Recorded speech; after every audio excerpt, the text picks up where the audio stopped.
Bon, bonsoir à tous, bonsoir à toutes, bonsoir à toutes. Bienvenue. Je suis très heureuse de vous retrouver ce soir pour ce second webinaire. Quelque part, peut-être avez-vous assisté il y a quelques semaines, quelques mois maintenant au webinaire sur les Mickey que l'on vous avait proposé. Et donc ce soir, il est question de votre vitalité, il est question de votre énergie. Donc, si vous vous sentez fatigué, si vous avez un manque d'enthousiasme, un manque de vitalité, que vous avez vraiment l'impression d'avoir comme une chape de plomb sur vos épaules, avec parfois des douleurs qui viennent avec le temps se greffer sur certaines parties de votre corps et que vous cherchez des solutions durables, vous êtes au bon endroit. Donc, je vous laisse vous installer confortablement, peut-être prendre un verre d'eau, une tisane. En tout cas, prenez ce moment comme un moment pour vous. Le thème du manque de vitalité, du manque d'énergie, ce n'est pas anodin. Donc véritablement, prenez ce temps. Moi, j'ai ma petite tasse à côté de moi. Je fais un coucou à Leif, qui se reconnaîtra s'il voit ce live. Mes petites huiles essentielles. Donc si vous partez dans l'aventure du programme dont on va parler en fin de webinaire, on parlera de ces huiles essentielles.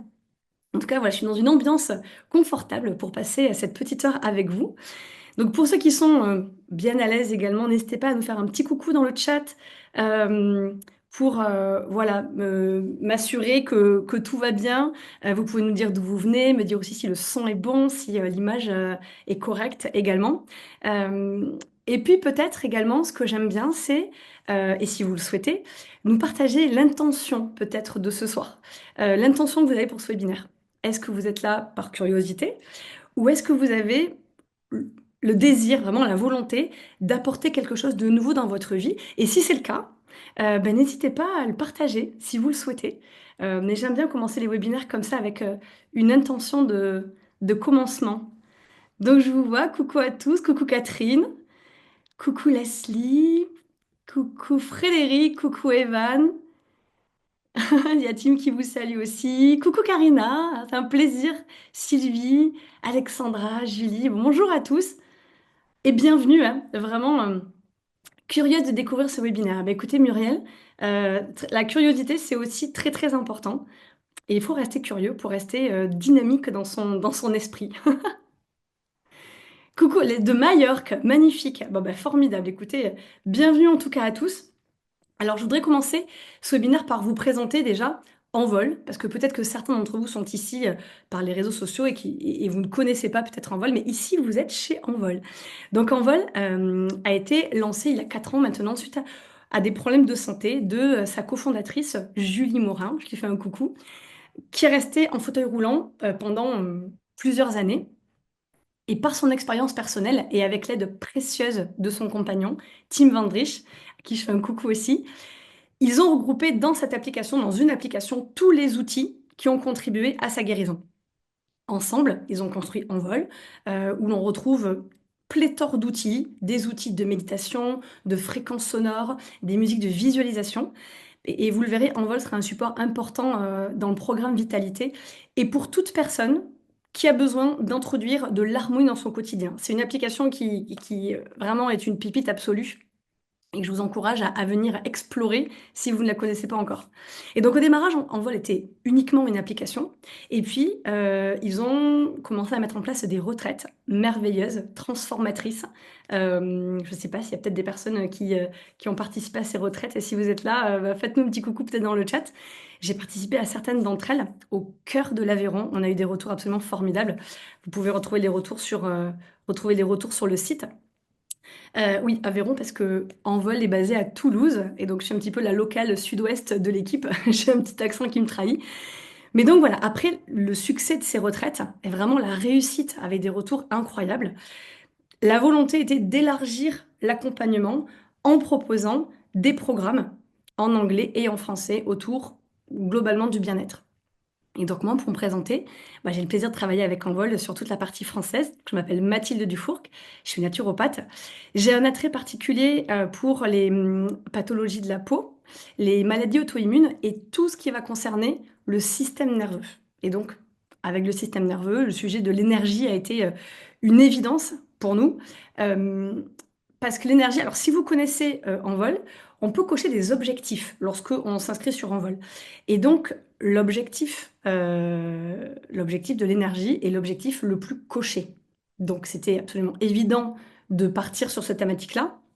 Et moi, de mon côté, en consultation, j'ai pas les stats exactes évidemment, hein, mais il y a peut-être 8 personnes sur 10 qui me partagent le sentiment de se sentir fatiguées sans parvenir à retrouver une vitalité qui leur permettent, voilà, de faire ce qu'elles ont envie de faire au quotidien. Pas forcément des choses extravagantes, mais simplement, de se déplacer parfois, d'aller, amener les petits-enfants à l'école, par exemple, d'avoir une activité, en sortant du travail parce que l'énergie n'est pas là. J'en ai fait l'expérience aussi.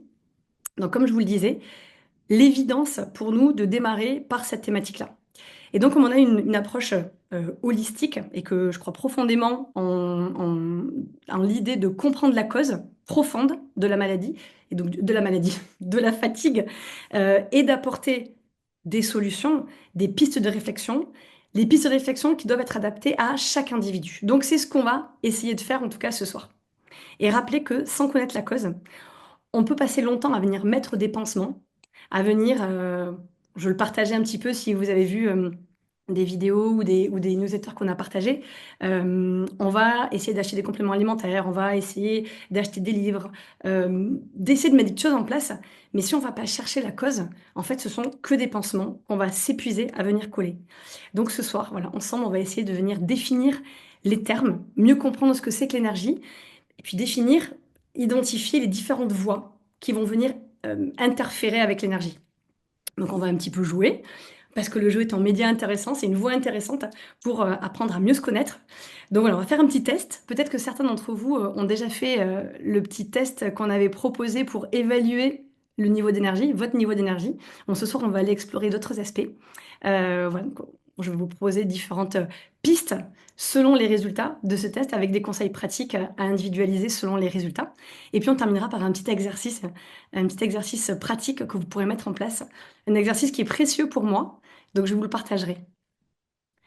Je regarde. L'accent des Landes, oui, c'est ça. Ah, Sylvie, très très belle application. Bah, c'est formidable que vous ayez cette expérience-là, en tout cas, d'envol. Bon, je vous propose en tout cas, je regardais s'il y avait des intentions particulières, mais voilà, il y a de la curiosité. Vous allez vous laisser porter, puis voilà, on va voir où nous mène cet échange ce soir. Mais en tout cas, l'idée, c'est que vous repartiez avec des pistes concrètes pour retrouver une énergie naturellement, mais surtout, surtout durablement. Donc, on va commencer à entrer dans le vif du sujet tout de suite. C'est important de commencer par définir les termes, savoir de quoi on parle. Donc, à savoir l'énergie. Qu'est-ce que l'énergie? Donc l'énergie, clairement, c'est ce qui va nous permettre de bouger, de réfléchir, de digérer, vraiment de vivre. Alors on peut se demander, ok, mais d'où vient-elle cette énergie? Donc dans notre corps, cette énergie, elle est produite par des petites centrales électriques qui se situent à l'intérieur de nos cellules, dans chacune de nos cellules, qu'on appelle les mitochondries. Peut-être que vous avez déjà entendu parler de ce terme. Donc les mitochondries, imaginez vraiment que votre corps est une maison et que les mitochondries sont comme un peu les panneaux solaires qui viennent produire l'électricité. Et donc elles vont fabriquer, les mitochondries, une sorte de carburant qu'on appelle l'ATP. Peut-être que vous avez aussi entendu parler de ce terme, l'ATP, adénosine triphosphate. Et donc plus vous avez d'ATP, plus vous vous sentez en forme et plein d'énergie. Et en fait, comme pour produire de l'ATP, pour produire cette énergie, bah, vos panneaux solaires, ils ont besoin d'avoir des bons matériaux à l'intérieur des panneaux solaires, pour avoir des panneaux solaires de qualité. Ils vont avoir besoin aussi d'une bonne dose de soleil aussi pour fabriquer cette électricité. Bah, vos cellules, en fait, c'est la même chose, en fait. Elles ont besoin d'éléments essentiels. Alors, je ne vais pas tous les citer, mais je peux vous donner déjà quelques exemples. En premier, on peut nommer l'oxygène. Avoir une bonne respiration est vital pour fournir aux cellules les bons ingrédients pour qu'elles-mêmes, les cellules, puissent fabriquer le bon carburant. Donc déjà ici, il y a un premier lien qu'on ne fait pas forcément intuitivement. On ne pense pas en premier lieu à ce lien respiration-énergie. Donc imaginez bien une mauvaise posture, par exemple, un dos courbé, une respiration par la bouche. Alors, ça pourrait même faire l'objet de l'autre webinaire, la respiration à part entière. Mais la bouche, c'est fait pour manger. Le nez est fait pour respirer. La bouche n'est qu'un moyen secondaire lorsque le nez est bouché. Mais la respiration par le nez est capitale. Donc une respiration par la bouche, par exemple. Un diaphragme qui est un peu bloqué. Si vous êtes un peu contrarié, diaphragme bloqué, et vous ne respirez que par le haut. Vous voyez, en respiration haute, on appelle ça, avec le ventre serré. En fait, vous allez entraîner une baisse d'oxygénation. Et donc, s'il y a une baisse d'oxygénation, il y a une diminution d'ingrédients pour les mitochondries qui vont donc fabriquer moins d'ingrédients. Comprenez, si vous avez un gâteau et que vous avez qu'un œuf, alors qu'il en faut 5, votre gâteau, il n'aura pas la même tête. Pour l'oxygénation et pour les mitochondries, c'est exactement la même chose. Parmi les autres éléments dont ont besoin les mitochondries pour fabriquer l'ATP, on peut nommer quelques cofacteurs. Les cofacteurs, c'est aussi les ingrédients dont elles ont besoin. On va avoir le magnésium, on va avoir les vitamines B, on va avoir le fer, il y en a plein d'autres, hein. Mais ces éléments, ils sont indispensables pour que tout le cycle de production de l'énergie fonctionne correctement. Et donc une carence dans ces ingrédients peut aussi entraîner une altération dans la production de ce carburant, de cet ATP. Donc déjà là, pour commencer, on a deux pistes qui peuvent être envisagées et potentiellement rectifiées. Est-ce que vous avez une bonne respiration? Et est-ce que vous êtes carencé dans certains de ces micronutriments? Donc ça, c'est une première voie. C'est un premier aspect. On vient d'aborder un peu la partie physiologique. Donc on comprend qu'il y a des ingrédients. Mais l'énergie, c'est pas que de la physiologie. Je vous donne un exemple. Vous démarrez votre journée plutôt en forme. Voilà, vous êtes dans un bon élan. Et puis vous apprenez une contrariété. Il y a un rendez-vous qui se passe mal. Il y a un petit frottement, une conversation avec quelqu'un de votre famille, avec un collègue, un ami, un voisin, et puis tout d'un coup, votre batterie à plat. Plus l'envie de rien. À l'inverse, vous pouvez dans une journée avec des difficultés, une lenteur à vous mettre en mouvement, et puis tout d'un coup, vous recevez un appel, une bonne nouvelle, et instantanément, vous abattez toutes les tâches qui traînaient depuis le matin. Donc, c'est pour vous mettre en lumière que oui, notre énergie, elle est aussi influencée par nos émotions et par nos pensées. Et que notre mental, notre narration interne joue un rôle clé dans notre vitalité. Donc, apprendre à gérer nos émotions, apprendre à gérer nos pensées, c'est aussi essentiel, c'est aussi capital pour maintenir et même remonter un bon niveau d'énergie. Donc déjà, avec ces bases-là, on comprend que euh, c'est important en fait de savoir d'où vient notre énergie. Qu'est-ce qui est pour nous une source d'énergie, mais aussi à l'inverse, quelles sont les sources, quels sont les endroits, les lieux où elle peut se perdre. Donc, on peut voir, je peux vous partager, on va voir maintenant les principales sources d'énergie. Donc, pour rappel, alors, vous les connaissez, les principales sources d'énergie, en vrai. Mais même si vous les connaissez, parfois c'est intéressant de venir les répéter, de venir les re-entendre. Ça fait du bien, surtout de se mettre en tête pourquoi ce sont des sources d'énergie.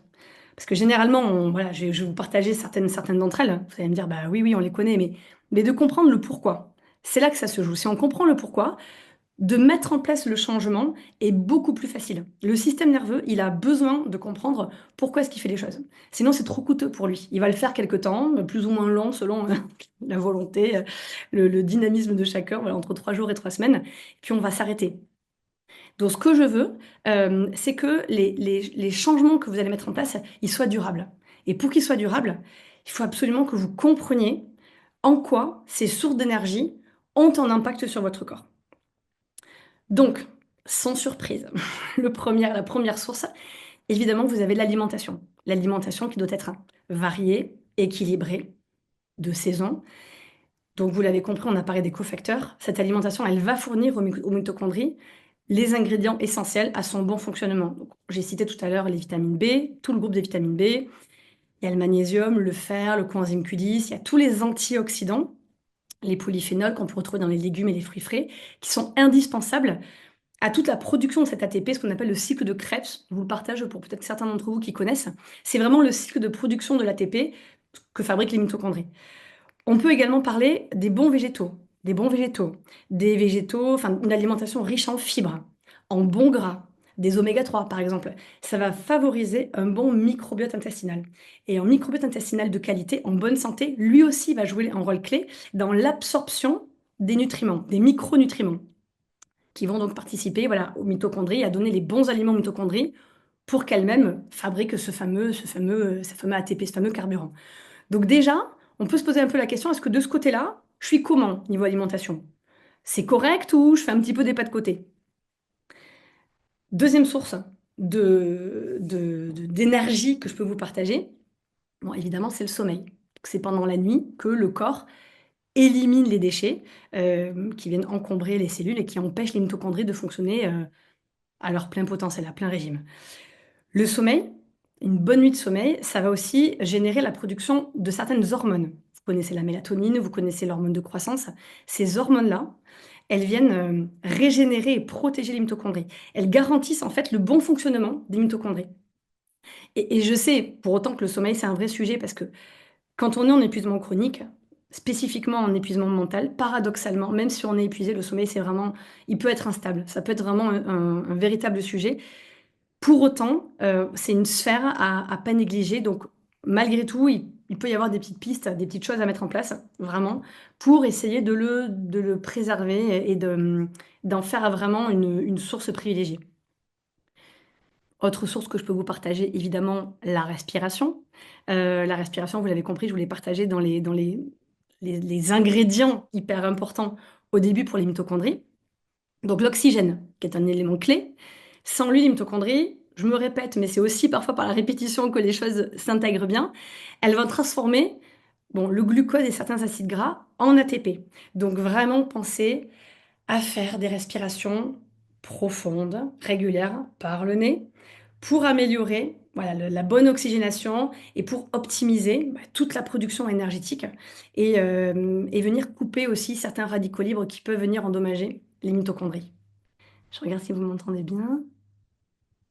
Respiration nasale hyper importante. Ben, absolument, absolument. Je vois que Julie pratique peut-être la respiration, mais vraiment, c'est quelque chose qui est capital. Autre source d'énergie, l'activité physique. Donc là encore, il n'y a pas de surprise, mais comprenez que je vous explique pourquoi l'activité physique est importante. Le mouvement va venir stimuler ce qu'on appelle la biogénèse mitochondrielle, c'est-à-dire la production, la fabrication de nouvelles mitochondries. Et qui dit plus de mitochondries, dit plus d'ATP, donc dit plus d'énergie. Et les muscles sont les principaux tissus riches en mitochondries. Donc plus on a une masse musculaire développée, plus le corps possède de mitochondries et donc capable potentiellement de générer de l'ATP. Donc voilà, donc plus on est musclé, plus potentiellement, si nos mitochondries fonctionnent bien et produisent l'ATP, plus on a d'énergie. Donc l'exercice, en parallèle aussi, va améliorer la circulation sanguine. Circulation sanguine, on fait le lien avec la respiration que je viens de vous partager juste avant. Qui dit circulation sanguine améliorée, dit meilleur apport en oxygène. Donc plus de nutriments apportés aux mitochondries. Donc encore une fois, une production énergétique qui va être optimisée.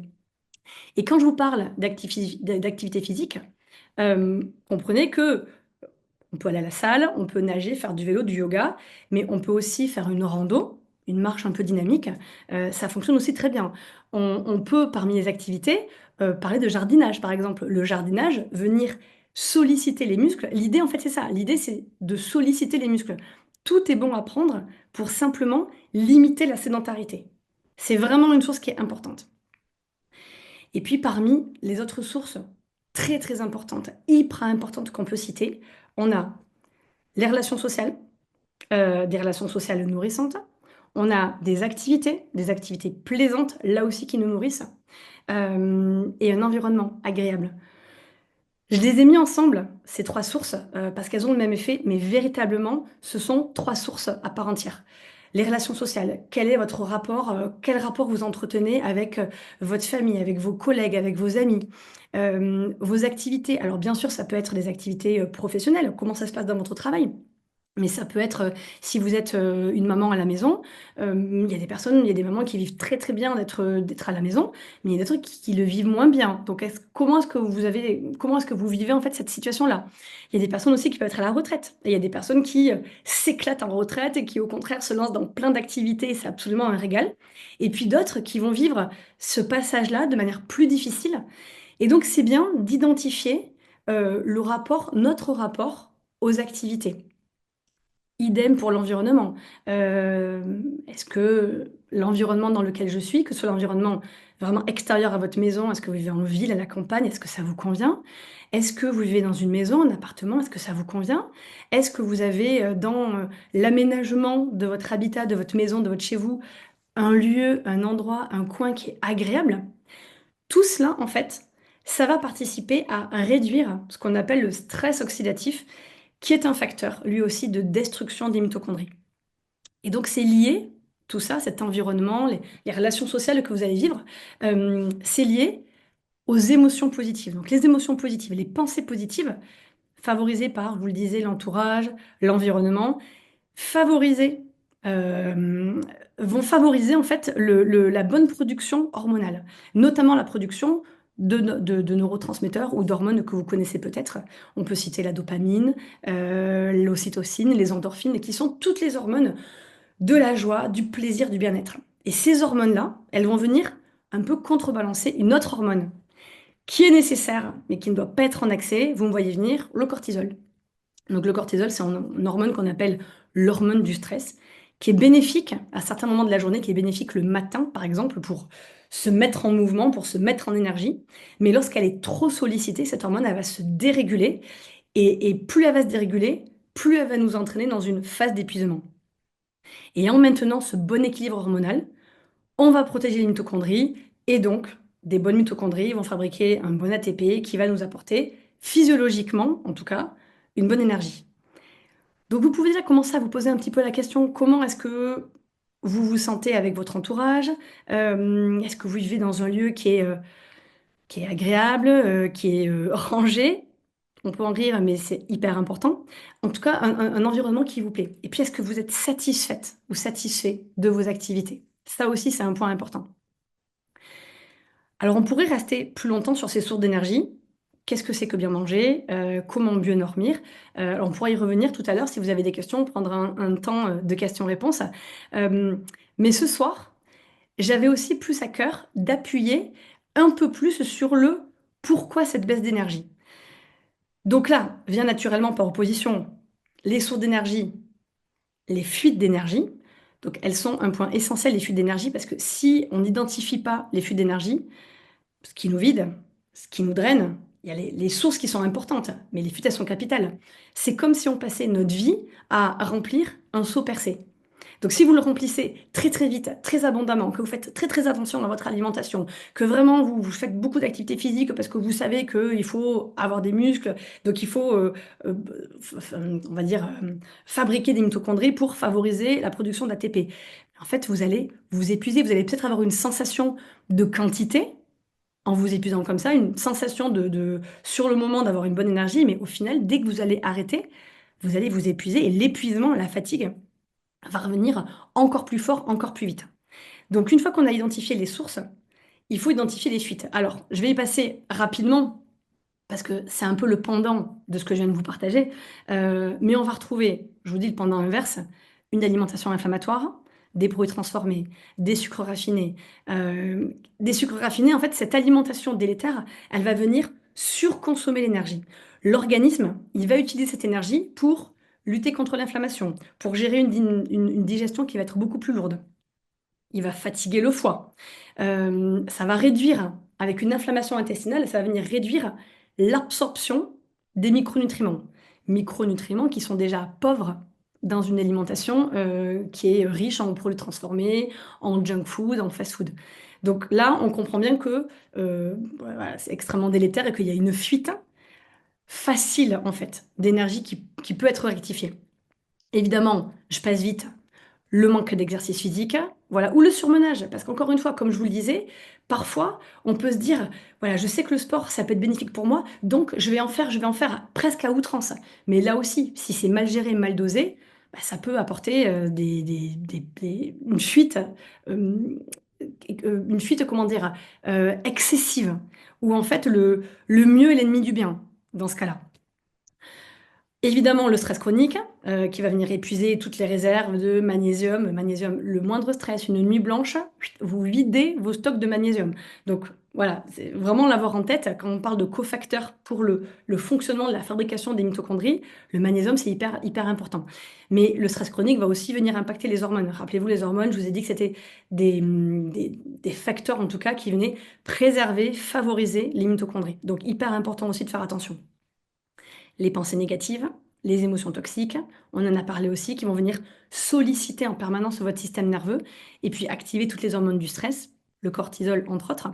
Et puis, là encore, le pendant de ce que je vous ai dit, un environnement pollué, bruyant. Environnement, que ce soit du point de vue comprenez, de perturbateurs endocriniens. Donc, par exemple, des bougies, beaucoup de parfums dans une maison. Vous savez qu'il y a certains parfums, ça donne une ambiance, c'est agréable. Mais il faut vraiment être hyper vigilant sur la fabrication, d'où viennent ces bougies, sur les collants, est-ce qu'elles utilisent des produits, des ingrédients naturels? Parce que les perturbateurs endocriniens viennent beaucoup perturber votre système nerveux. Ça peut être aussi une pollution sonore, hein. Ça peut être une pollution visuelle. Est-ce que quand vous rentrez, vous allumez la télé sans vraiment l'écouter, vous allumez la radio sans vraiment l'écouter, mais ça crée une sollicitation d'essence. Pollution visuelle, je vous dis, ça peut être un endroit mal rangé, qui va là aussi venir inconsciemment, on sous-estime l'impact de pièces ou d'environnements mal rangés. C'est vraiment important. Et donc cette pollution, qu'elle soit parmi les trois que je vous ai évoqués, va venir, je vous le disais, jouer sur l'essence, jouer sur le système nerveux, ça va venir impacter le sommeil. Et donc là, en fait, on entre véritablement dans le cercle vicieux de la fatigue qui s'installe, fatigue physique, fatigue cognitive, et puis le sommeil qui s'installe pas. Je regarde si vous m'entendez. Toujours bien. Coucou Sophie. Donc jusque-là, on voit un peu, on a vu les sources et les fuites. Mais une fois qu'on a vu les principales fuites, je voudrais parce qu'on aille encore un peu plus loin. Et c'est précisément en faisant le test dont je vous ai parlé en début de webinaire qu'on va pouvoir aller creuser. Parce que vos fuites énergétiques, alors là, je vous en ai partagé, vous me dites, ok, bah, j'ai identifié, fuite énergétique, ok, moi j'ai l'alimentation. Clairement, j'ai une alimentation un petit peu doudou, j'ai un appel du sucre à 17 heures, j'ai besoin régulièrement de stimulants, de café, de soda, peut-être d'alcool, d'apéro en fin de journée pour venir me relancer. Ok, donc vous dites, voilà, une de mes fuites vient de l'alimentation. Après, vous pouvez vous dire aussi, bah, ouais, ok, fuite, j'ai aussi le sommeil. J'ai aussi le sommeil. J'ai une espèce de nonchalance le matin, mais le soir, je sais pas, il y a une espèce de regain d'énergie. Je traîne un peu sur mon téléphone, je traîne devant la télé, en regardant sans regarder. Mais c'est vrai que j'ai pas l'élan réel d'aller au lit. Donc là aussi, ok, ça fait partie d'une des fuites. La sédentarité aussi. Vous pouvez vous dire, bah ouais, c'est vrai, j'ai pas vraiment d'activité. Je suis un peu, je manque d'activité sportive. Je pourrais prendre les escaliers, mais je prends l'ascenseur. Je pourrais aller à pied ou à vélo au travail, mais bah non, j'y vais en voiture. Donc, ok, il y a ça aussi. Vous identifiez ces fuites-là. Mais ce qui se passe, c'est aussi que précisément parfois, vous n'avez pas la force de bouger, pas la force en fait d'avoir une activité, pas la force de venir modifier votre quotidien. Et dans ce cas-là, en fait, c'est que la cause de ces fuites énergétiques, elle est encore en amont. Et dans ce cas-là, elle est souvent ou mentale ou émotionnelle. Et donc, je vais vous proposer ce petit test pour venir en fait identifier ce qu'on va appeler en naturopathie, mais aussi en psychologie, la causalité. Donc, chercher la cause. Là, en l'occurrence, ça va être la cause de la cause. Mais vraiment, on peut remonter à la cause de la cause de la cause. Donc là, en fait, ces trois premières fuites énergétiques, on va le voir, qui sont dites de l'environnement un peu extérieur, elles peuvent en réalité venir de fuites énergétiques qui sont encore en amont, émotionnelles et mentales. Donc, on va commencer à faire ce petit test. Alors, juste avant, peut-être, je voudrais faire une petite parenthèse. J'y pense là. Ça vous laisse le temps de prendre papier, stylo, si vous voulez. Mais ici, en fait, ce soir-là, je vous parle d'épuisement physique ou mental. Donc, épuisement mental ou physique chronique. Ce qui est différent du syndrome de fatigue chronique, qui est une maladie encore mal connue. On cherche encore voilà, tout ce qui se passe autour du syndrome de fatigue chronique.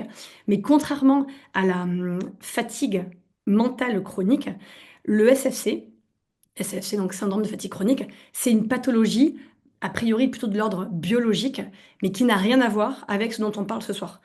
Euh, le syndrome, j'ai pris des notes pour vraiment pas vous donner de bêtises sur les critères, les grands critères de syndrome de fatigue chronique.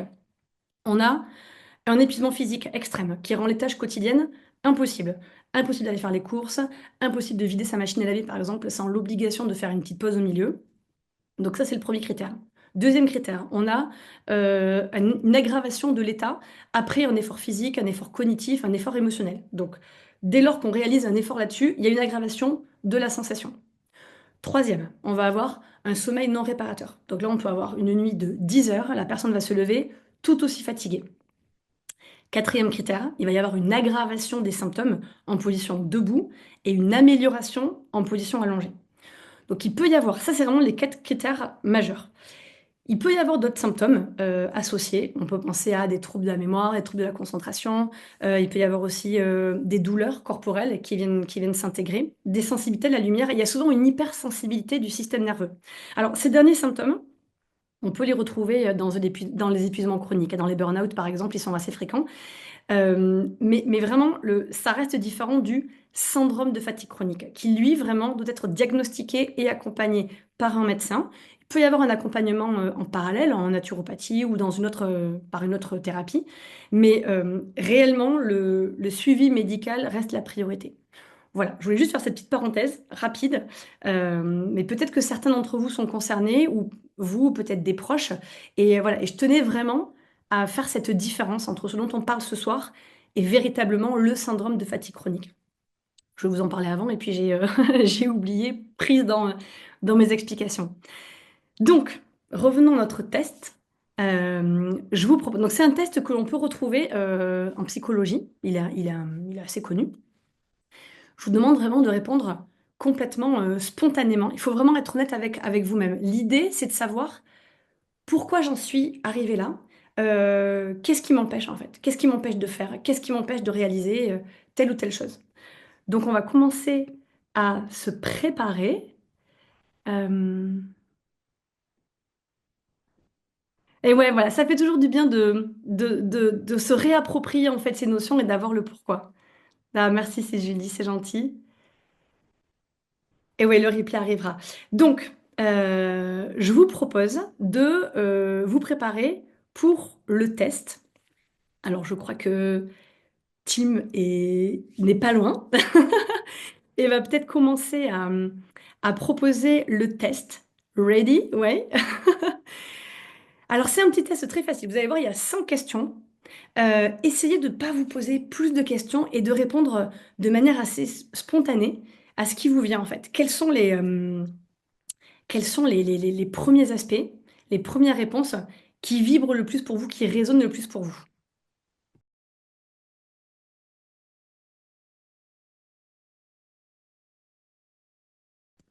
Alors, 1. Au réveil, dès que vous ouvrez les yeux, quel est votre ressenti? Je me sens épuisée, comme si une longue journée m'attendait. Un autre jour sans surprise, tout semble pareil. J'ai une sensation de douleur, comme si je portais un fardeau sans raison apparente.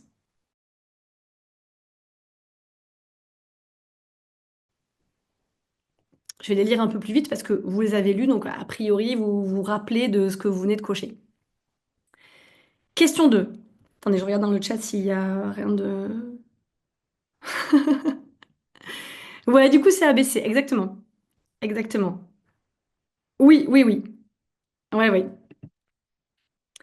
Ensuite, 2. Donc, première, la A, deuxième, la B, troisième, la C. Dans l'ordre, à chaque fois. Deuxième question. Votre niveau d'énergie chute principalement. A. Lorsque la responsabilité repose uniquement sur moi et que je ne peux pas m'arrêter. B. Quand je me trouve à répéter sans cesse les mêmes actions sans stimulation. C. Quand je suis submergée par des émotions, les miennes, celles des autres, et que je ne parviens pas à les évacuer.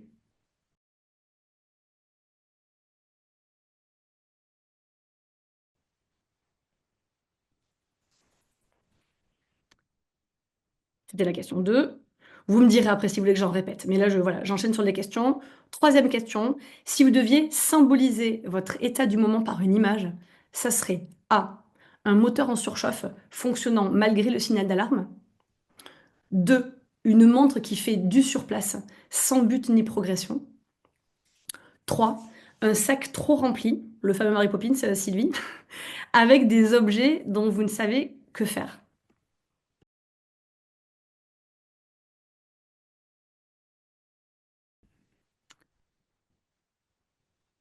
Donc ABC, on passe à la quatrième question.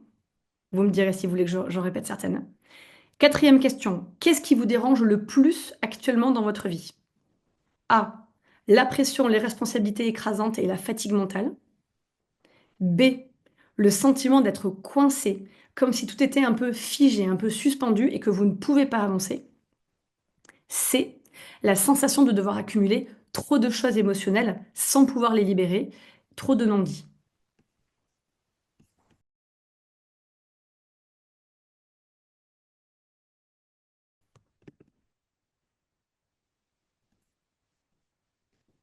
Mais il y en a 5, donc normalement, il devrait y en avoir un qui se détache. Ah non, pas forcément, ça peut faire 2 et 2. Bah, il va falloir choisir Sylvie. Voir, voir si l'un se détache un peu plus. Et dernière question, quand vous pensez à la journée à venir, vous vous sentez A, comme si je devais encore me donner à fond, sans répit, pour tenir le rythme. B, comme si le temps passait sans que je puisse en tirer quelque chose de positif ou de concret. C, comme si je devais gérer une multitude de sensations ou d'émotions sans savoir par où commencer.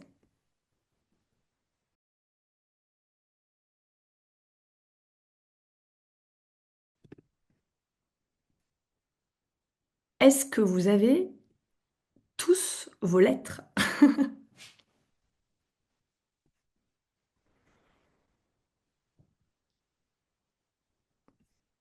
C'est bon pour tout le monde? Ok, génial. Génial, génial. Trop chouette. Bon, super. Donc là, vous avez vos lettres. Donc, on va les passer en revue et je vais voilà, vous partager des petites pistes. Je peux redonner la première question? Absolument. Je peux redonner la première question. La première question, c'était au réveil, dès que vous ouvrez les yeux, quel est votre sentiment? Quel est votre ressenti? A. Je me sens épuisée, comme si une longue journée m'attendait. B. Un autre jour sans surprise, tout semble pareil. C.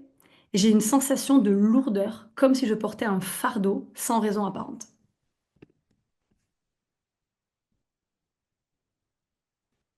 Est-ce que c'est bon? Est-ce que je répète d'autres questions?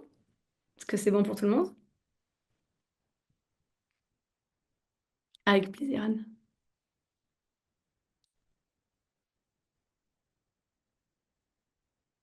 C'est bon a priori? Ok. Ok, super. Alors on y va pour les réponses. Alors, on va commencer par les personnes. Je crois que c'est Julie qui nous a dit que clairement on était sur du A, si je me trompe pas. Voilà, donc bah, Julie, on va commencer un peu par toi ce soir et puis tous ceux qui ont une majorité de A. Donc le A, c'est une fatigue qu'on appelle de surmenage, une fatigue d'usure, quand il y a trop d'efforts et parfois trop d'attentes. Donc en fait, la fatigue, la première fatigue, cette fatigue d'usure et de surmenage, clairement, vous êtes en mode action en permanence, sollicité de toutes parts. Votre corps, votre esprit fonctionne à plein régime, que ce soit enfin, que ce soit pour être en soutien, pour aider, euh, pour vous, pour les autres, peu importe la raison, en fait, vous ne vous arrêtez pas. C'est impossible pour vous et de le faire sans culpabiliser. Donc vous continuez, sans vous, sans vous positionner, sans vous questionner sur le fait d'arrêter de faire une pause. Vous donnez énormément et bien souvent en vous oubliant. Très, très, très, très souvent et très régulièrement sans même vous en rendre compte. C'est-à-dire que vous donnez, vous dépensez de l'énergie sans vous en rendre compte.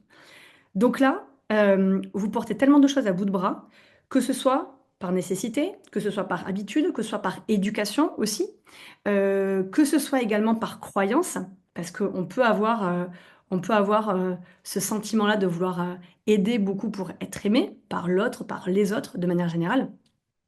Vous pouvez avoir aussi peut-être l'impression que si vous vous arrêtez, vous mettez en péril l'équilibre de votre entourage. Ça, c'est quelque chose qui est extrêmement fréquent dans les fatigues du surmenage. Vous portez très fort sur vous le poids des responsabilités. Euh, mais le truc, c'est que personne peut tracer toute sa vie, tracer sa route sans jamais s'arrêter. Et je suis persuadée que c'était une amie qui était dans cette situation. Vous lui conseilleriez sans doute de prendre soin d'elle.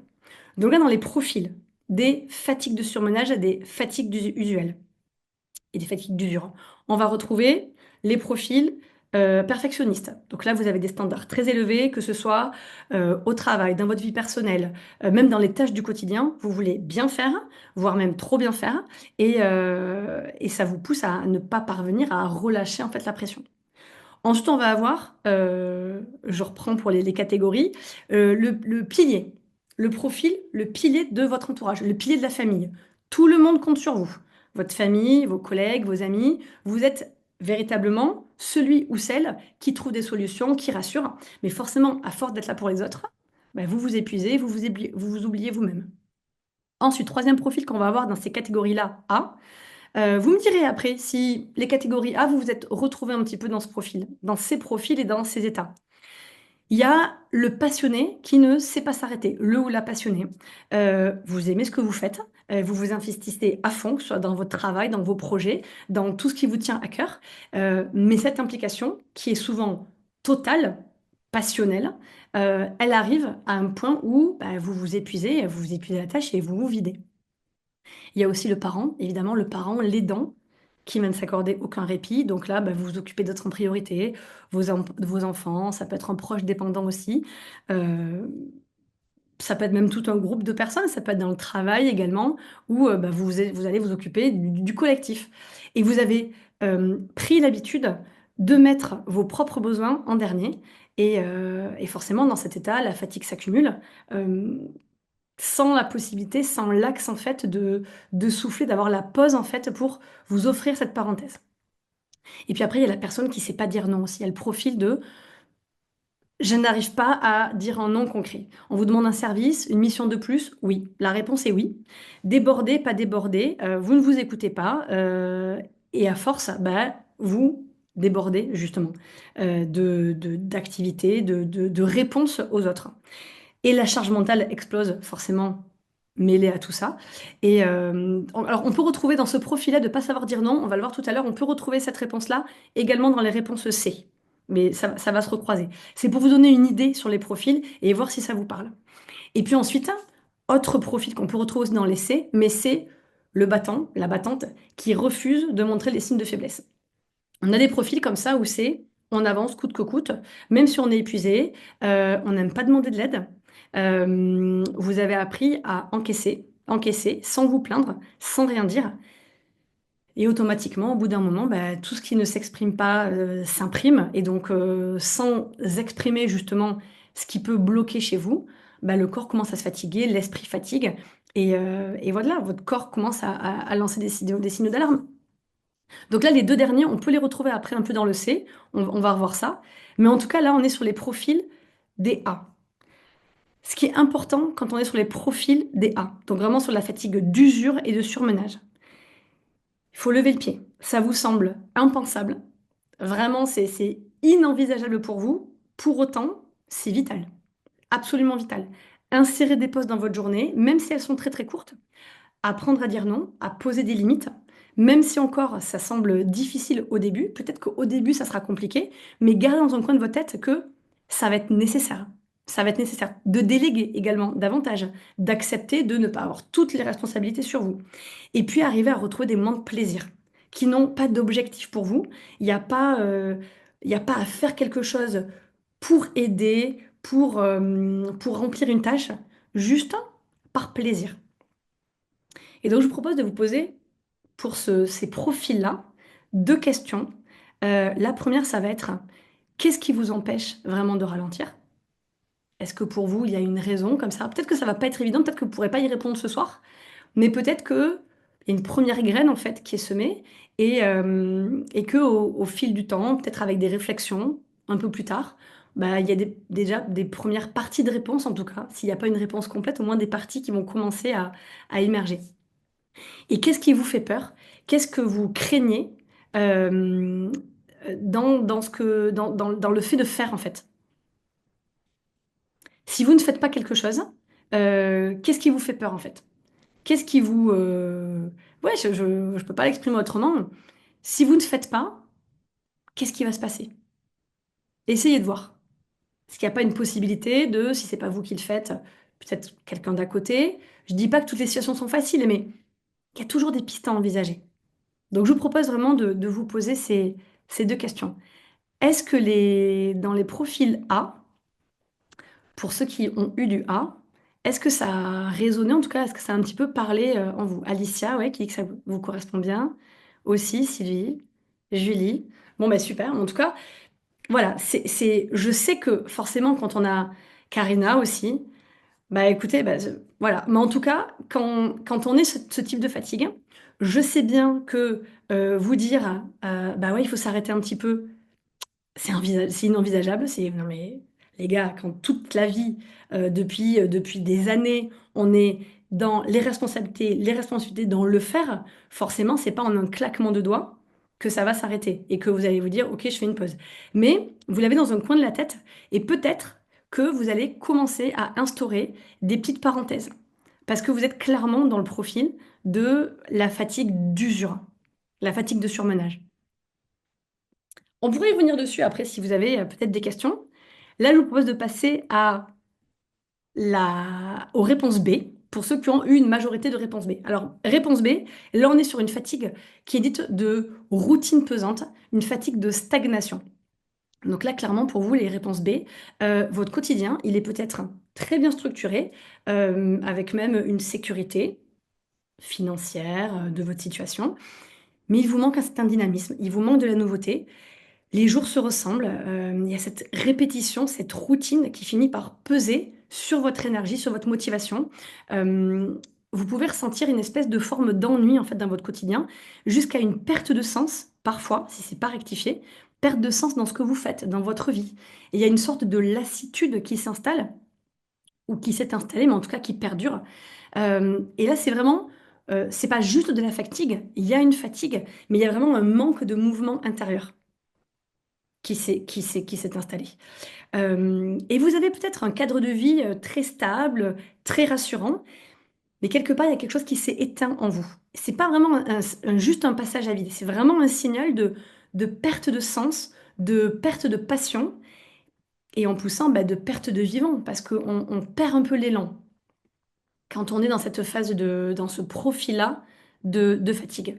Donc là, si je vous partage un peu, c'est des grandes catégories, comme pour la catégorie A, mais c'est des grandes catégories de profils. Mais voilà, ça pourra peut-être résonner avec certains d'entre vous. Donc là, on a la personne en pilote automatique. Donc là, vous avez toujours fait tout ce qu'on vous a demandé de faire, sans vraiment y penser, depuis des années. On vous dit de faire ça, bah, vous faites, sans vraiment réfléchir. Généralement, c'est très très lié à l'éducation. Et donc forcément, au fil du temps, parfois, vous pouvez être amené à vous ressentir une sorte de vide intérieur et à perdre le sens du pourquoi vous faites les choses. Ensuite, dans les profils, on va avoir le pragmatique, qui a mis ses rêves de côté. On est dans le concret. Vous avez fait des choix raisonnables, des choix sécurisants, mais aujourd'hui, il y a quelque chose qui manque, en fait, le feu d'intérieur, le feu, ouais, le feu interne, en fait, que vous avez à l'intérieur, c'est éteint. Vous avez l'impression d'être bloqué dans une sorte de cadre, en fait, qui vous correspond plus. Et, et sans savoir exactement trouver quelle porte de sortie bah, pour sortir de ce cadre qui est peut-être un peu étriqué pour vous aujourd'hui. Après, vous avez le penseur, on va dire, le penseur qui pense plus qu'il n'agit. Donc, il y a des profils comme ça où vous passez beaucoup de temps à réfléchir, analyser, peser le pour et le contre, rechercher à anticiper au maximum sans vraiment passer à l'action. Donc, résultat, vous avez l'impression de stagner, de voir défiler votre vie sans vraiment la vivre pleinement et agir, faire ce premier pas. Parce que vous êtes vraiment trop bloqué dans les pensées. Ensuite, on a deux profils. Encore une fois, c'est des grandes catégories. Il n'y a rien de coué dans le marbre, mais c'est pour vous donner une idée globale euh, voilà, des personnes, en fait. Je trouve que c'est plus parlant quand on dresse un profil, quand on dresse une personnalité, pour voir si voilà, ça fait un peu écho avec ce qu'on ressent personnellement. Donc après, vous avez la personne qui est la trop raisonnable. Donc c'est le profil de... ça peut rejoindre d'ailleurs un peu le pragmatique qu'on a vu en deuxième position. Donc vous avez toujours privilégié dans votre vie la stabilité en évitant les prises de risques, globalement. Mais en étant dans le tout contrôle à outrance, bah, vous avez mis de côté tout ce qui est la vibration, un peu l'étincelle de l'imprévu, l'excitation du renouveau, euh, la spontanéité, quelque part. En fait, tout ce qui va venir faire vibrer une vie. Vous l'avez mis de côté. Donc il y a aussi ce profil-là. Et puis après, il y a la personne qui attend le bon moment.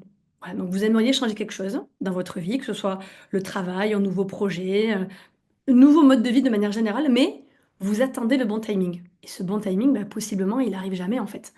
Et donc, vous allez chercher des excuses toujours pour passer à l'action, parce que c'est pas le bon moment.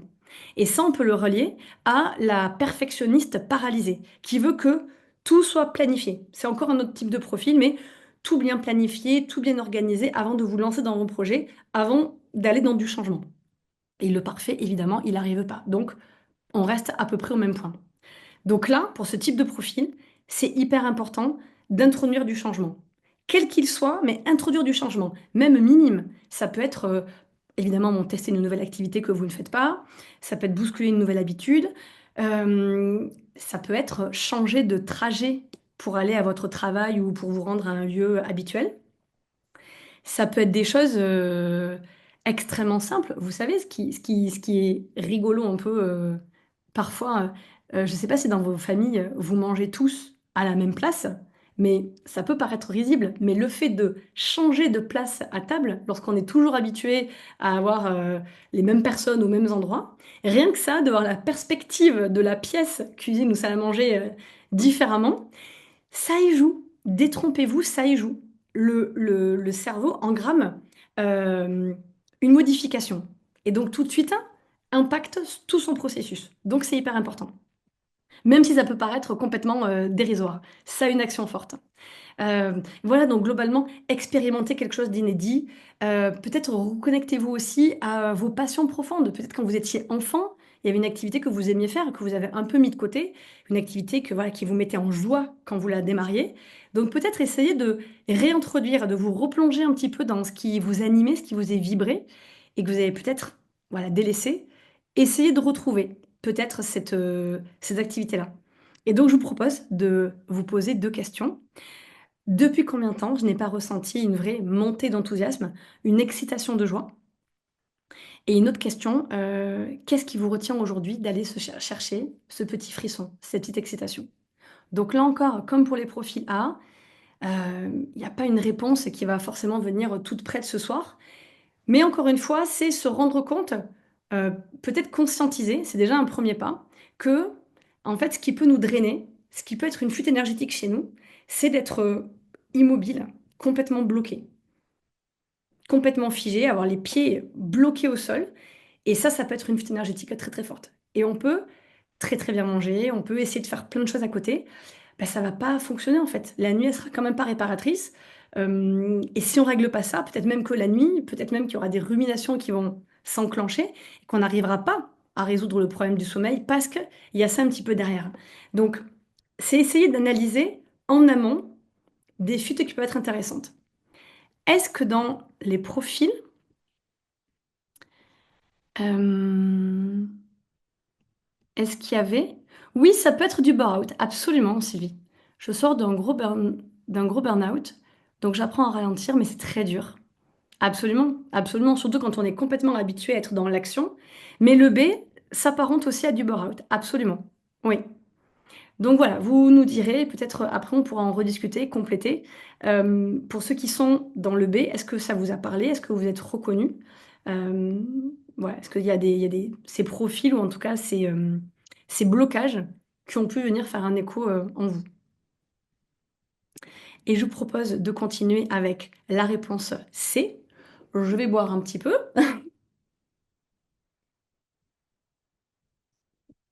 Alors réponse C, si certains d'entre vous ont une majorité de C. Donc la C, c'est la fatigue émotionnelle.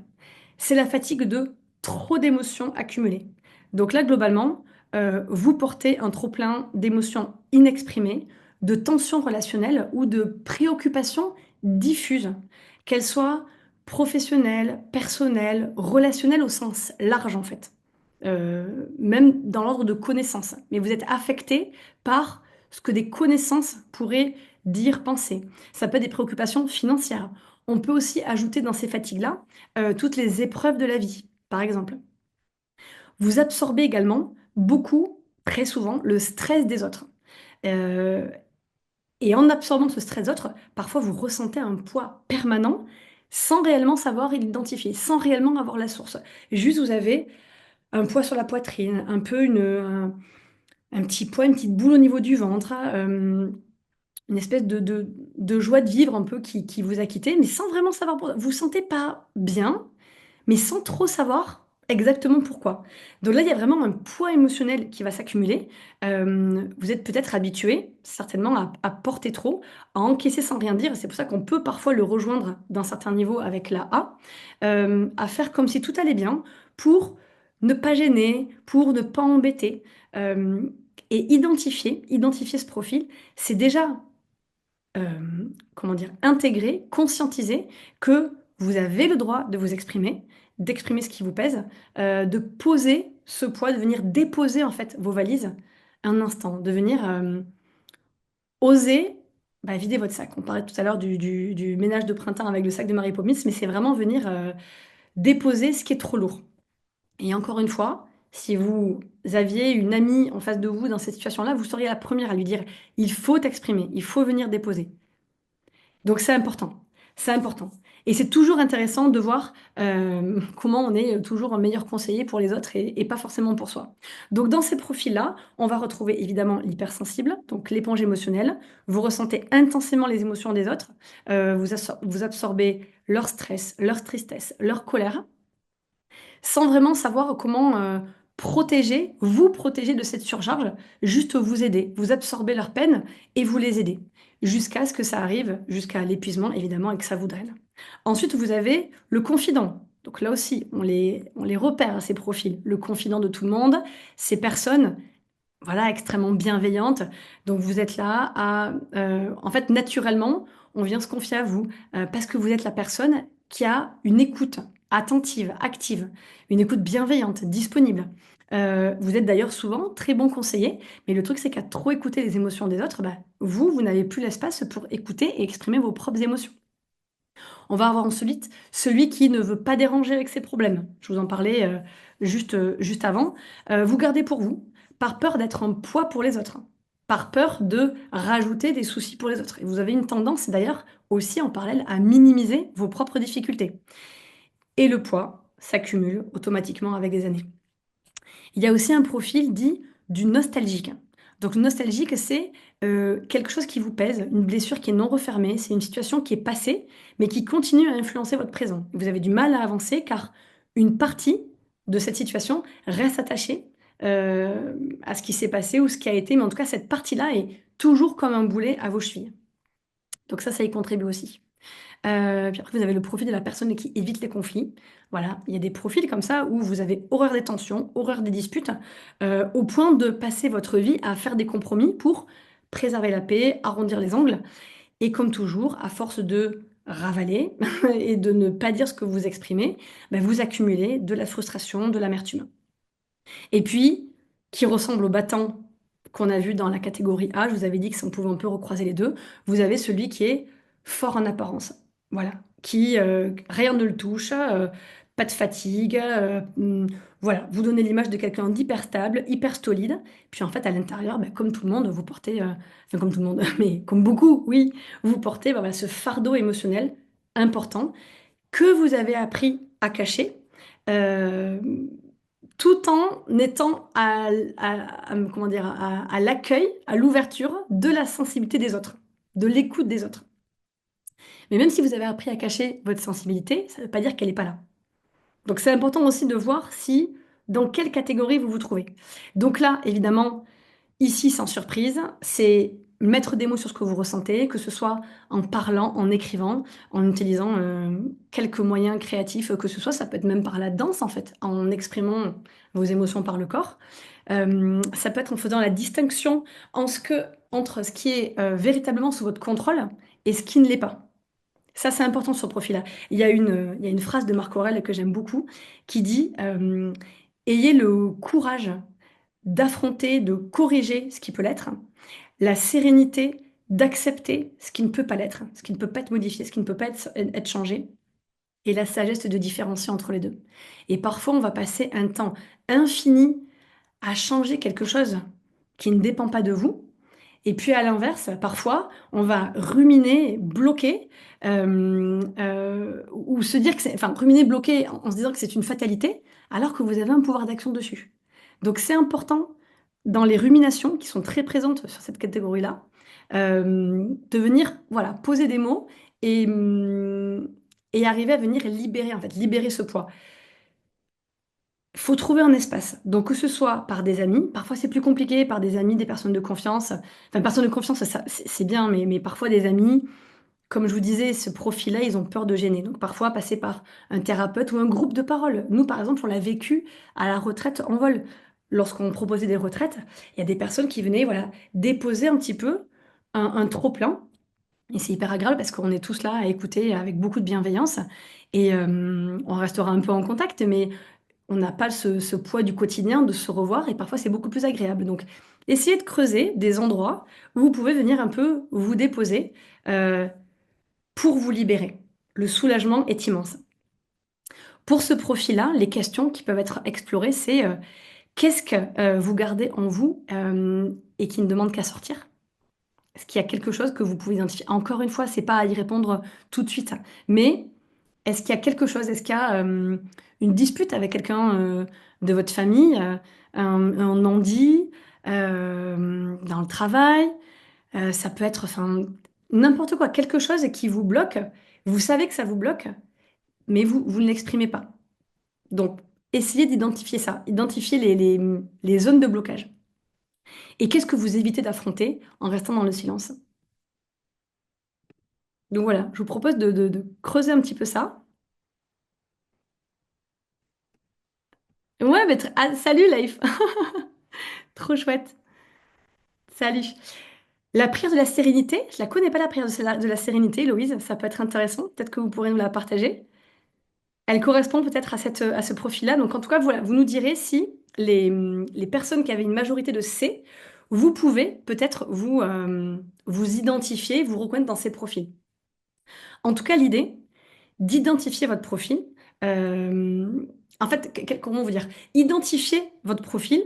Le profil, alors les profils sont plus ou moins exprimés, évidemment. Vous vous retrouvez dans des catégories. C'est important de savoir dans quelle catégorie vous vous retrouvez. Après, vous allez vivre plus ou moins intensément chacune de ces catégories. Mais il y a toujours un profil qui se dégage. Et c'est la base pour supprimer les fuites. Mais parfois, comme je vous le disais, c'est trop gros en fait. Le pas est trop grand. Donc, ce que je vous conseille en fait, pour venir regagner en énergie, qui est quand même la thématique de ce soir, c'est de commencer par des petits gestes. Si je reprends les derniers exemples, par exemple, ça peut vous paraître forcément difficile pour vous de vous exprimer, d'exprimer ce que vous avez sur le cœur, surtout si vous ne l'avez jamais fait de toute votre vie. D'autant plus lorsque la fatigue mentale est installée, on n'a plus la force parfois d'entrer en conflit, d'entrer en friction et de se mettre dans une situation où on peut avoir une conversation un peu animée. Donc forcément, vous n'allez pas passer de je ne m'exprime jamais à je dis tout de suite tout ce qui me pèse sur le cœur. Donc on va commencer par des petites choses. Ce qui est important, c'est de commencer petit, dans des aspects de votre vie, du quotidien. Donc on peut classer des grandes catégories, genre les deux grands groupes. La vie extérieure, l'environnement extérieur, ceux sur lesquels vous pouvez agir physiquement. Je vais vous donner des exemples après. Et puis la vie intérieure, l'environnement extérieur, ça c'est ce qui est identifié par rapport à votre profil. Donc maintenant, une fois que vous avez identifié ces sources-là, c'est à vous de jouer. Et c'est ce que je vous invite à faire, d'introduire du changement. D'abord dans votre environnement extérieur, ce qui est plus simple au début, donc venir jouer sur une ou plusieurs sources d'énergie. Je vous donne des exemples. Une fois que vous avez identifié ces sources-là, vos catégories, on peut commencer. Des premiers leviers de changement. Un, on peut commencer par l'alimentation. Donc, si vous ne consommez pas assez de légumes, ajoutez des légumes dans votre assiette. Ça peut être si vous dînez trop tard. Ben, arrangez votre quotidien pour dîner un peu plus tôt et favoriser un meilleur endormissement. Ça peut être des premiers pas, voyez. Observez dans votre quotidien ce qui peut être changé dans votre alimentation. En gardant à tête toujours un bon apport de végétaux, on en a parlé au début du webinaire, un bon apport d'oméga 3, des petits poissons gras, une bonne hydratation. Ben, ajoutez des super aliments, des épices, des graines germées par exemple dans votre assiette. Ça peut être les premiers petits pas à mettre en place, tout en gardant les profils et les fuites énergétiques qui peuvent perdurer par ailleurs. Ça peut être un petit changement, le sommeil. Pour vous remettre, par exemple, vous pouvez, comme petit changement pour le sommeil, ben, vous remettre à la lecture en lisant 5 à 10 pages chaque soir si vous aviez complètement abandonné la lecture, par exemple. Ça peut être instaurer un temps calme avant de vous coucher, par un exercice de respiration, par exemple par une méditation. En vol, je vous disais en introduction que en vol a des objectifs qu'on coche quand on rentre dans l'application. Et donc un vol, c'est une véritable pépite pour ça. Vous avez un onglet pratique respiratoire, un onglet sommeil. Et donc dans l'onglet sommeil, vous avez des fréquences solfégio pour apaiser l'anxiété, que j'adore. Vous avez des méditations pour l'endormissement, qui est absolument formidable. Et donc dans cet onglet sommeil, vous allez tout pouvoir retrouver. Et vous pouvez commencer à instaurer dans votre vie un espèce de petit temps calme, comme ça, tous les soirs. Voyez par rapport à votre quotidien ce que vous pouvez commencer, même si c'est petit. Prenons l'activité physique par exemple. Vous imposez, vraiment je dis imposer, j'ai pas peur de le dire, une marche 20 minutes par jour. Ça peut être en allant au travail, vous sortez un peu plus tôt, mais peu importe. Pour l'activité physique, ça peut être vous remettre au jardin, ça peut être aller vraiment avoir une activité avec vos enfants, ou carrément vraiment vous remettre au sport, peu importe de votre situation. Mais mettre en place un petit changement. L'important, il est là. L'important, il est de créer le changement. Et le changement, il partira que de vous, en fait. Une fois, j'ai lu dans un livre, je ne me rappelle plus lequel, mais dans ce livre, on parlait de réflexion. La réflexion, c'est de passer de la réflexion à l'action. C'est de mettre en pratique. Passer de l'information à la connaissance. Pour venir ancrer dans le corps. C'est de marquer dans la matière votre intention d'avancer et de changer. Et ça va vous donner beaucoup de confiance en fait dans votre capacité de transformation, dans votre capacité à retrouver de l'énergie, de vous dire que je peux changer par ces petites habitudes. En alimentant, je reviens en faisant la boucle sur le début, mais en redonnant en fait les bons ingrédients à vos mitochondries. Et ça, ce regain d'énergie, il va venir en instaurant des nouvelles habitudes. Il y a des travaux de recherche qui ont démontré que le changement, que ce soit pour acquérir de nouveaux savoir-faire, pour se débarrasser de vieilles ou de mauvaises habitudes, euh, des mauvaises habitudes qui peuvent drainer votre énergie d'ailleurs, ça demande des efforts. Mais des efforts, même s'ils sont petits, ça reste un effort de changer. Mais ça passe par la régularité. Donc, c'est pas par l'intensité de l'effort, mais par l'instauration de rituels, par l'instauration de nouvelles habitudes, euh, qui vont permettre, du coup, en mettant ces habitudes à profit régulièrement, des changements profonds.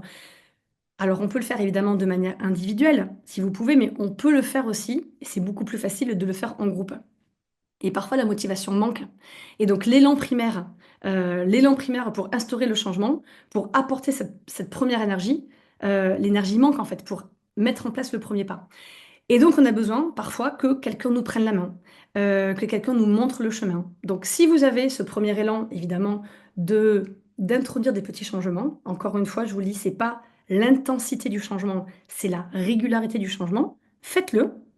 Si vous sentez que le chemin est trop long, que il y a ce premier pas, comme je vous le disais, ce premier élan qui manque, c'est précisément comme cela qu'on a imaginé ce programme avec Envol.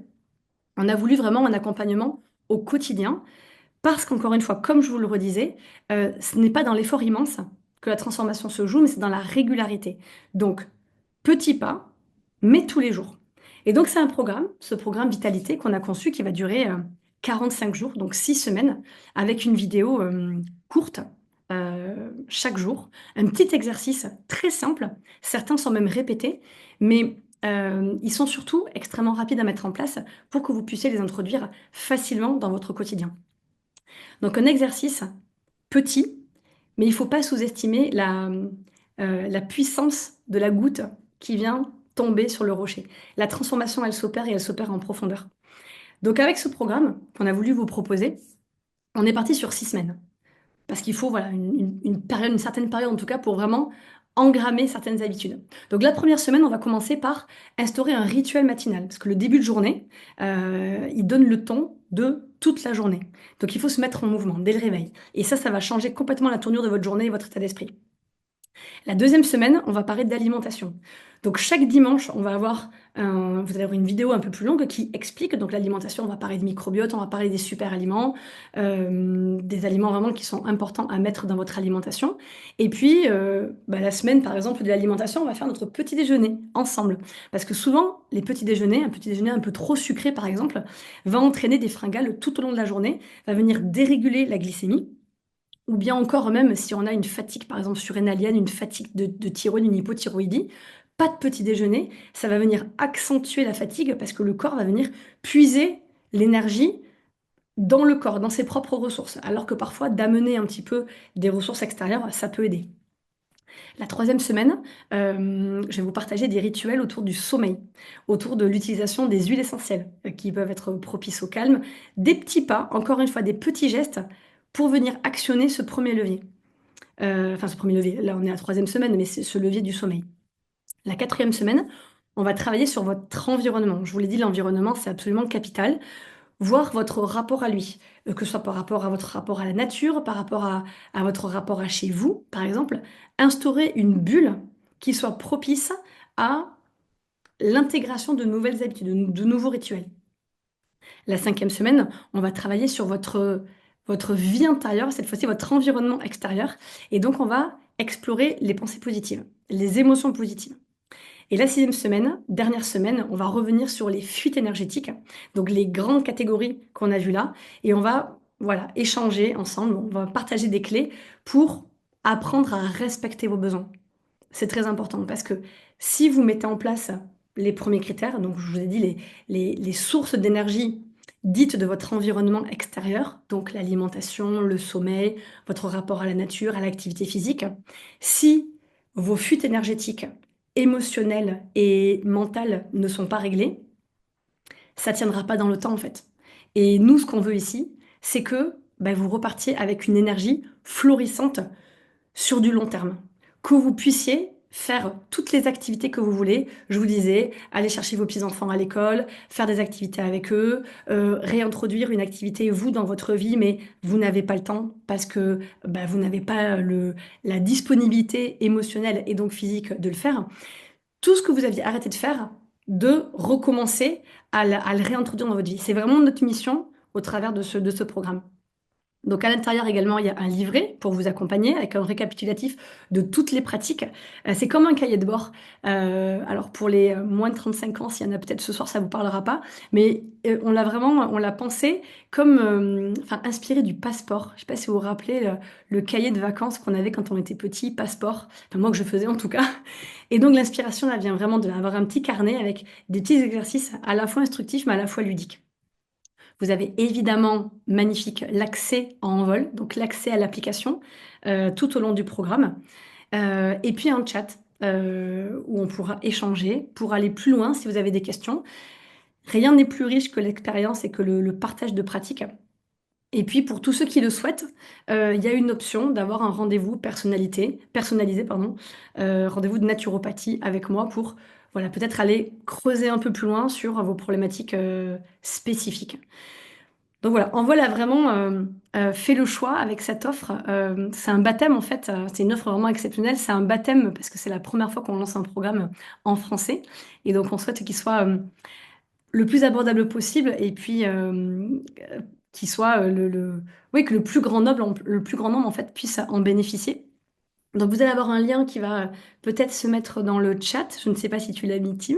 Et puis dans tous les cas, avec le replay, vous aurez accès à toutes ces informations dès demain avec le replay. Ah voilà, tu as mis le lien.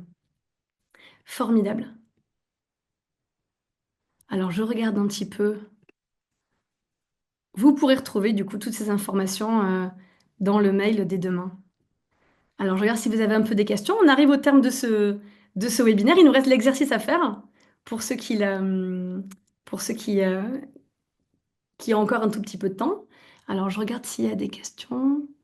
Je remonte un peu. Merci beaucoup, Héloïse, pour le lien. Au cœur de vous-même, on va regarder ça. Je vais regarder, hyper intéressant. Et ça correspond à la citation. Bah, formidable. Merci infiniment pour le partage. Alicia, je mange presque sans gluten, sans lactose, des graines germées, des légumes, des jus verts. Mais de temps en temps, j'ai des crises de malbouffe. As-tu une explication?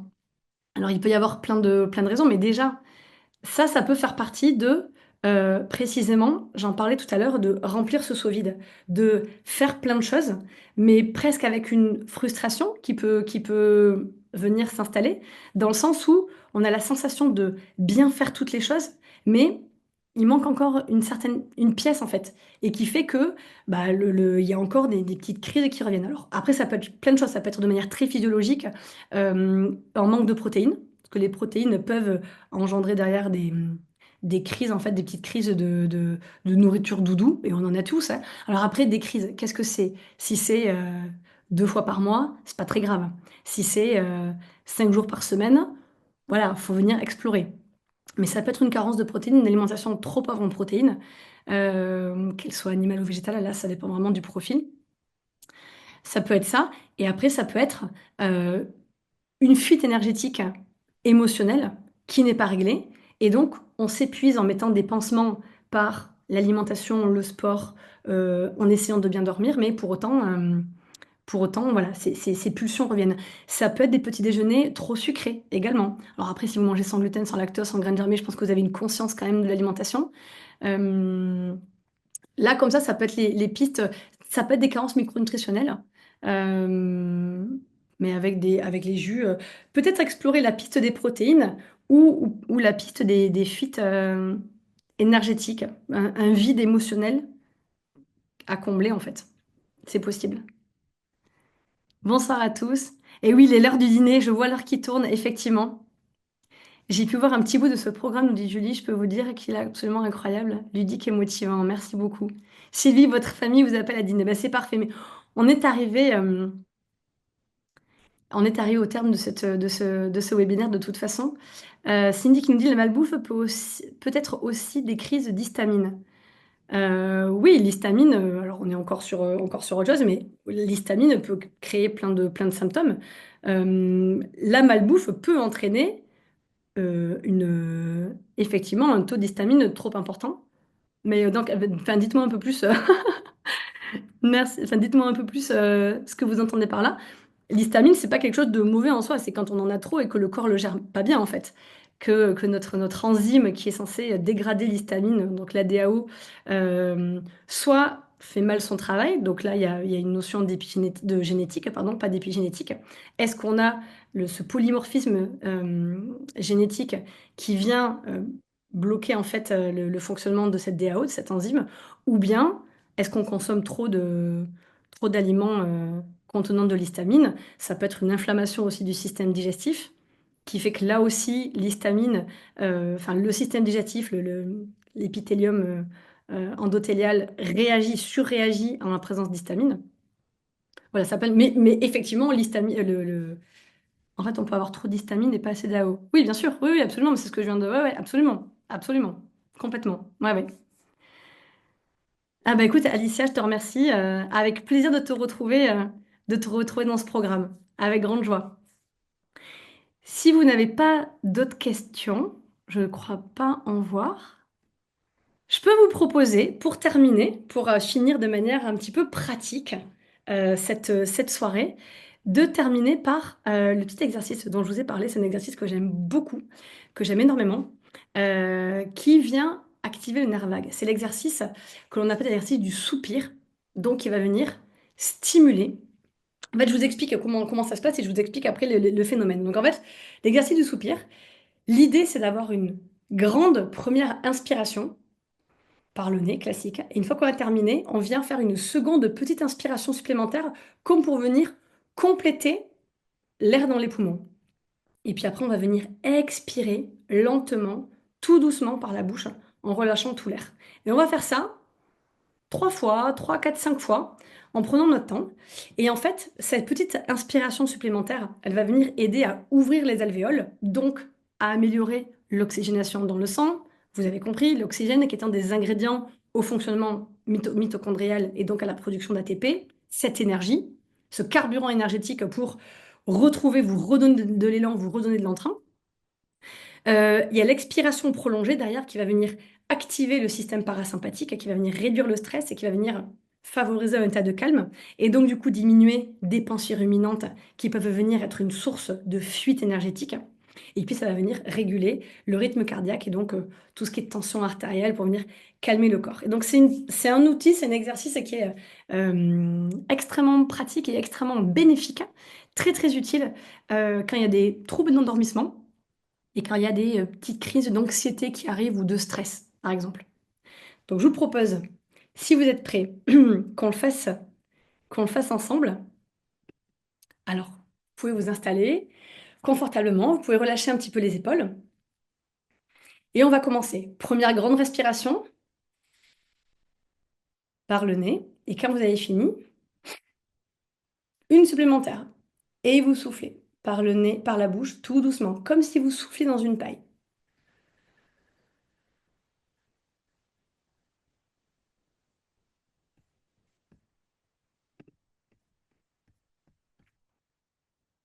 Vous pouvez recommencer.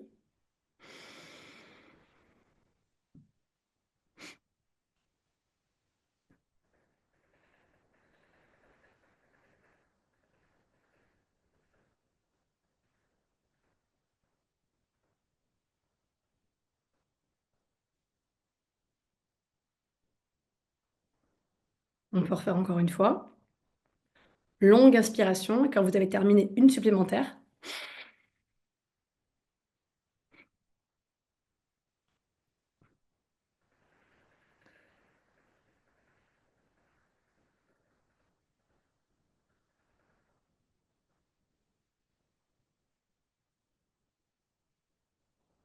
Donc là, on l'a fait 3 fois. Je me retiens pour pas bâiller. Parce que moi, cet exercice, je le pratique très régulièrement. Et je vous assure que quand on le fait souvent, il y a une espèce de chemin neuronal qui se crée. Et clairement, il y a une activation de détente et de bien-être assez instantanée. Donc vraiment, vous aurez de toute façon le replay, mais c'est un exercice qui est facile à retenir. Je vous invite vraiment à l'introduire régulièrement. Et vous savez que euh, ça peut être un des premiers changements que vous mettez en place. Introduire une pratique respiratoire tous les jours. Donc, vous pouvez le faire tout seul. Vous pouvez commencer à instaurer cette pratique-là ou nous rejoindre dans le programme pour avoir, voilà, ensemble, on se donne l'impulsion nécessaire pour, voilà, profiter pleinement du printemps à venir et avoir une énergie florissante pour aborder l'été et ne pas arriver en vacances. Parce que qu'est-ce qui se passe bien souvent? On arrive en vacances complètement épuisé et en fait, on attend les vacances d'été pour venir se ressourcer. En fait, les vacances ont juste servi à se reposer. Si déjà on peut arriver en vacances avec un petit regain d'énergie et pas arriver complètement à plat, ça peut déjà être voilà, une première approche intéressante pour aborder les mois à venir. Mais rappelez-vous, en fait, la fatigue, c'est vraiment c'est une petite alerte que vous met votre corps. Cette fatigue chronique, parfois, qui peut s'installer, c'est vraiment votre corps qui vous dit euh, change de rythme. Change de rythme. C'est pas forcément le repose-toi, parce qu'on l'a vu, parfois une nuit de sommeil ne suffit pas. Donc c'est pas le repose-toi, c'est véritablement le change de rythme. Apporte du changement dans ta vie. C'est pas forcément votre corps en fait qui vous épuise. Ça peut être votre façon de vivre. Donc voilà, je vous invite vraiment à intégrer un petit peu tout ça. Donc voilà, je vous le disais, c'est la fatigue, c'est comme un petit signal d'alarme. Donc faut l'écouter, faut la comprendre et puis essayer d'agir pour mieux la gérer. Et ça commence par des petits ajustements conscients, plus conscients en tout cas, et pour introduire le bon ancrage. Donc je vous remercie pour votre présence ce soir au nom de toute l'équipe. Y a-t-il une rétention entre l'inspire et... Non, il n'y a pas vraiment de rétention. Ou alors c'est vraiment très très léger. On inspire et on prend le petit supplément. En inspirant, alors ça serait possible également par le nez, mais par la bouche, la respiration peut être plus longue. On arrive à mieux contrôler son expiration en faisant une petite ouverture par la bouche plutôt qu'en expirant par le nez. Alors, quand on est très habitué aux pratiques respiratoires, on peut expirer par le nez, mais quand on démarre, quand on est un peu novice dans la pratique, c'est plus rapide, en tout cas pour intégrer l'exercice, que de souffler comme ça dans une paille. L'ouverture est plus petite et l'expiration, du coup, en devient plus longue.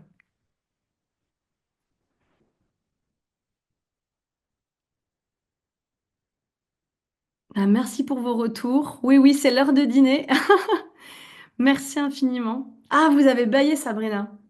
Ah bah, ça me fait bien plaisir. Ça me fait bien plaisir parce que si vous avez baillé, ça veut dire que vous avez activé votre système parasympathique. Vous avez stimulé votre nerf vague. Donc ça, c'est puissant. Donc c'est génial. Donc si ça a bien fonctionné pour la première fois, si peut-être c'est un exercice nouveau, je vous invite vraiment à continuer, de pratiquer. Merci beaucoup, Frédéric. Merci infiniment. Merci, Karina. Merci, Evan. Merci à tous. Merci, Julie. Merci beaucoup pour vos retours. Et puis, voilà, merci infiniment pour votre présence ce soir, pour votre confiance pour cette soirée. J'espère que vous avez peut-être pas trop faim ou vous aviez mangé avant. Merci infiniment. Ah, Cindy, j'ai baillé aussi. Envol est une super appli. Merci pour tous vos conseils précieux. Ben, c'est infiniment, merci, merci beaucoup. Merci du cœur. Et effectivement, Envol est une formidable appli. On est très très fiers de cette appli et voilà, de tout ce qu'on peut vous proposer. Et on est riche aussi de vos retours. Donc, c'est précieux d'avoir vos partages. Merci infiniment. N'hésitez pas à nous écrire si vous avez des questions qui arrivent au fur et à mesure. Et surtout, n'oubliez pas, la clé est en vous. Très belle soirée à tous. Salut!